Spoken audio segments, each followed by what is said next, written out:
Hello everyone, my name is AB, I review films, so welcome to AB and the Films. A couple of things before I talk about, well, what else? The films. I said back in January the show was going to air. I had a lot of problems with it. I had a lot of movies I had to do, but I just finished editing a movie I had worked on for the last week, actually. I'm sorry, I'm already losing my mind. And I also had just finished editing another episode of Heavy Duty, so that will be on later tonight. This is going to be a YouTube show. It's not going to be a Facebook show, because originally I was going to use images of the films I was reviewing, but I decided not to. I'm just going to sit here and talk to you guys about the movies. So YouTube won't take it down for copyright infringement, so thank you. And plus, everyone on YouTube can see it instead of just my friends on Facebook, so that's even better. Now, this took me a long time to figure out what can I start this show off by talking about, and I thought about it for a while, and I thought, well, it's got to be Pixar, because for me, and this is from my point of view, Pixar has been a huge influence on me. I'm not really crazy about animated films, unless it's Disney or DreamWorks, okay? I know that sounds kind of weird saying that because they're both rivals, but, but when I say DreamWorks, I mean, like, the stuff that came out before Shrek 3, I like, from DreamWorks, like Shrek, okay, I can't really remember that many movies from DreamWorks, but, anyway, we're not here to talk about that, we're here to talk about Pixar. So, I guess I'm going to start by talking about the short films, because that's what basically started it. Now, wait, one more thing before I start this. Now, to my understanding, a lot of people that I know don't care for Pixar. They say it's, like they're basically using the same story over and over again. In some degree, that is true. But, I'm not going to go off on you guys who don't really care for Pixar. If you love Pixar, that's great, okay? But if you don't, I kind of understand. Now, if you had said this to me 15 years ago when Toy Story 1 came out, then I would have been like, what is wrong with you? This is great, okay? But now it's like, I get it, okay? Because Pixar isn't the only one using computer animation. Basically, everybody's doing it. There really hasn't been a 2D animated film since The Princess and the Frog, I think. Yeah, I think that was the last time a 2D movie came out that was in animation. But anyway, the Pixar short films, and here's another reason why I love Pixar so much. And the reason why is not only do they make great movies with great characters, great story, fantastic images on the screen, but they do something that Hollywood hasn't done since the 1920s, 30s, or even the 50s they did this back then, but it sort of died out. They show short films before the movie. And I love that, okay? I don't think Hollywood has done that in a long time. And I just absolutely love that because it takes you right back to the 50s and 40s when movie theaters did that because, you wonder how the Three Stooges came on. That's what they did. They put the Three Stooges on and then the movie would play. And then a second feature would play. That's what they did back then because there was no television in those days. But I just love what they do. They show the short film first and then they show the movie. And I love it when Pixar does that. I get excited to see the short film every time I go see a new Pixar film. But I'm here to talk about the short films. So, I won't waste time anymore. Here we go. Luxo Jr., the first Pixar short film. Love it. Red's Dream, which is... now, here's the deal. You probably don't know most of these unless you've seen them on... I think ABC Family airs these around Christmas time, so they're probably airing them now. I don't know. They're all on a DVD box set, which I don't have. I really want to get that, but I can't find it anywhere. Red's Dream, which is about a bicycle having a dream about being in the circus. The animation, okay, but it's still a good short film. You basically understand. Another thing I love about Pixar is they always have short films with no dialogue. But over the years, they sort of changed that. But in the beginning, it was no dialogue, which I loved. Tin Toy, which is kind of pre-Toy Story.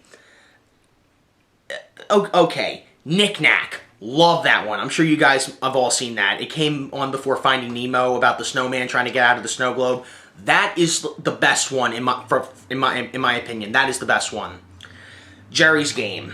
which aired before A Bug's Life. That is a great one, when the two guys are playing chess, but it's just another thing. Spoiler alerts in these episodes, so watch out for spoilers. For the Birds, love that one, with all the birds on the wire and, you know, that giant bird coming in and everybody makes fun of him. That's hysterical. Boundin' with the lamb. Okay. It had dialogue in it. It was a turnoff when I first saw it, but it was just okay. What was the next one that came out after that? Oh yeah, One Man Band. That came before Cars. That was good. They went back to their old style. No dialogue. It was great. Lifted. The funniest Pixar short film I've seen since Knick Knack, when the aliens are trying to pick that guy up and they can't get him in the shuttle. They keep screwing it up. That one alien keeps screwing it up. It is, and the other alien is testing him. That is hysterical. And especially at the end. I won't give anything away. If you guys have Ratatouille on DVD, like, you've obviously, like, that's where you can find it. Or on the internet if you can find it. Presto, which aired before WALL-E. That was another great one. Partly Cloudy was good, which came before Up. And, I'm trying to think of the one that came out before Toy Story 3. I haven't seen Toy Story 3 in a while, so I don't really remember the short films. But, overall, the Pixar short films are great, and I love seeing them. However, I don't really care for the short films that are made from the movie. Like, when Monsters, Inc. came out, they had a short film on there called Mike's New Car. It was funny, but they kept doing it. They did it for The Incredibles, they did it for Cars, they did it for Ratatouille, WALL-E, Up, and they kept doing it, and they still do them to this day. They don't feel like short films, they feel like deleted scenes from the movie. Like, if you watch the whole movie and then if you watch the short film, you'll realize it felt like a deleted scene.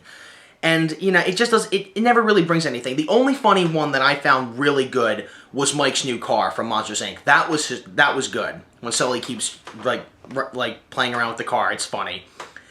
Now, the movies. Toy Story.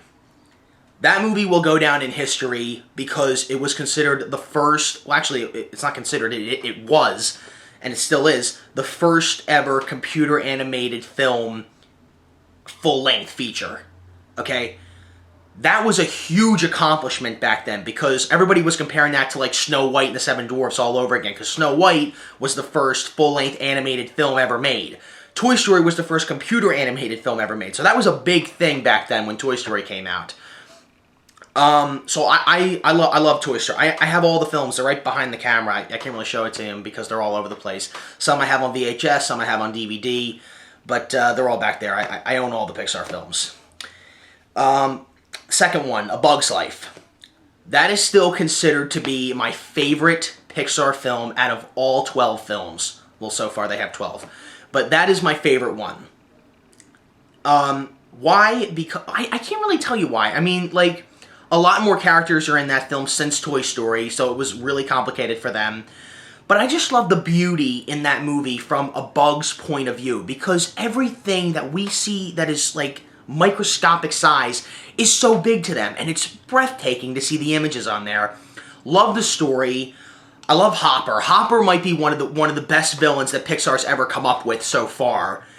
And I love when Flick he thinks he has warriors, but instead they're for the circus or something, and it gets all mixed up. It's so funny, especially like the last half hour of A Bug's Life is really good.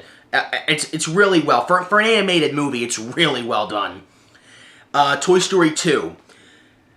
I still love that one better than the first one. Toy Story 2 for me was better, and that was originally supposed to come out on video and DVD. It was going to be a direct-to-video sequel. It wasn't going to be released theatrically at first, but John Lasseter came in, but he was exhausted at the time because he just did 2 movies. But they brought him back in, he finished up the film, and they released it theatrically, which is, thank God, because it was a great film. Monsters Incorporated. One of the most creative films I have ever seen, with the whole, like, scenario of monsters coming out of the closet to scare kids. Like, they explain the backstory to it, and it looks brilliant. It's so brilliant. I am lost for words with that movie. It's so great. I hear they're making a sequel now, but now I hear it's a prequel. I think it's called Monsters University. It's supposed to come out next November, I think. I don't know, but it's supposed to come out next year. So hopefully it will be good, because now they're doing all these sequels to Pixar films, and we'll get to that later. The 5th film, Finding Nemo. Again, Now we're under the sea. So now they're trying to capture life under the sea. It's breathtaking. And the story is breathtaking. Interesting characters. And they're doing the same thing. Great characters, great story. Like John Lasseter once said, story always matters at Pixar. It always has been and it always will be the main thing. And he's absolutely right. Sixth film, The Incredibles. Now, I gotta say something. For me, it was a bit of a downer when I first saw The Incredibles. Because if you look at the first 5 films, Pixar really doesn't choose humans as the main focus of the story. I mean, they use humans in Toy Story and Monsters Incorporated, and even in Finding Nemo, but they don't use them as the main focus. They use objects or creatures or animals. You know what I'm saying? Like it was bugs, fish, monsters. Like that's where the creative part comes in, because then you can do whatever you want with it. But with The Incredibles, it was actually really good to see it because they explain, like, there's a whole backstory to superheroes. Like it's not really the superhero, it's the costume that has all the action and all the powers and everything. I mean, the heroes come with powers, but it's the costume that enhances on that, which was genius. And also, I love Syndrome in the movie. I mean that's like one of the best Disney villains since they had Since Hopper, but I still like A Bug's Life better. The Incredibles is a really good... And here's another thing, and Pixar has this down. They can do action scenes. I love it when Pixar does action scenes because they nail it every time. Like, when you watch an action scene in a Pixar film, you forget you're watching a Pixar film. Okay, that's really impressive because you just get lost in this scene of, like, it's almost as if it's not animation. It's almost as if you're in, like, a live-action film. It's really impressive. Seventh film, Cars. Okay. Now we're getting into different territory here. When I saw the first Cars movie, didn't like it as much as the other films. I thought it was a bit of a downfall from there. Like they didn't take the high road this time, I would say. However, it is enjoyable, but it's too cliche for me, okay? Because like personally, I can see the signs, like, oh, like a car who doesn't have any friends, he's so full of himself. Of course it has to be a race car, because, race cars they get fame, they get, they're in NASCAR, all that stuff, and then he goes into this town, he really finds himself. I mean, where haven't we heard that story before? Not just from Pixar, but from anywhere, okay? We've heard that story a million times, finding yourself. Disney Channel makes a TV movie about that subject every year. Forget that, every month, okay? So, like, where haven't we heard it before? But I will say this, Cars is a decent film. I enjoy it. It is an okay movie. It's my least favorite Pixar film. Let's just put it that way. Eighth film, Ratatouille. Every time... Listen, am I the only one where every time I watch that, I can't get hungry enough for Ratatouille? I mean, come on. Not just that, hungry enough. I mean, like, the movie... Like, first of all, the premise is so clever here. A rat who wants to be a chef. Okay. When I heard that was the premise of Ratatouille, the first thing I said, okay, that could work, but it's Pixar, they know what they're doing, hopefully they can pull this off, and they do. In a weird comedic way. But it is a very good movie. I forget the character's name. What's his name? Remy. I haven't seen these movies in a while. I love his character so much. I love what he does with the chefs in the kitchen, and they're making the food, and he wants to be a chef, but they all say, like, oh, humans, we're outlaws and everything, which we are, but when you watch this movie, you feel obviously different because it's an animated film. But Ratatouille is, like, one of my favorite, it's my second favorite Pixar film. A Bug's Life is still number 1. Ninth film, WALL-E. Honestly, I think the script for that was 29 pages. Because there's barely any talking in it. And it felt like it was one of their short films, but longer. I mean, yeah, there's talking in it, but like for the first 45 minutes, there's like at least 7 lines in the movie. That's it. But, I think WALL-E is a really, really good love story. I see it as a love story. It is a great movie. I love the character of WALL-E.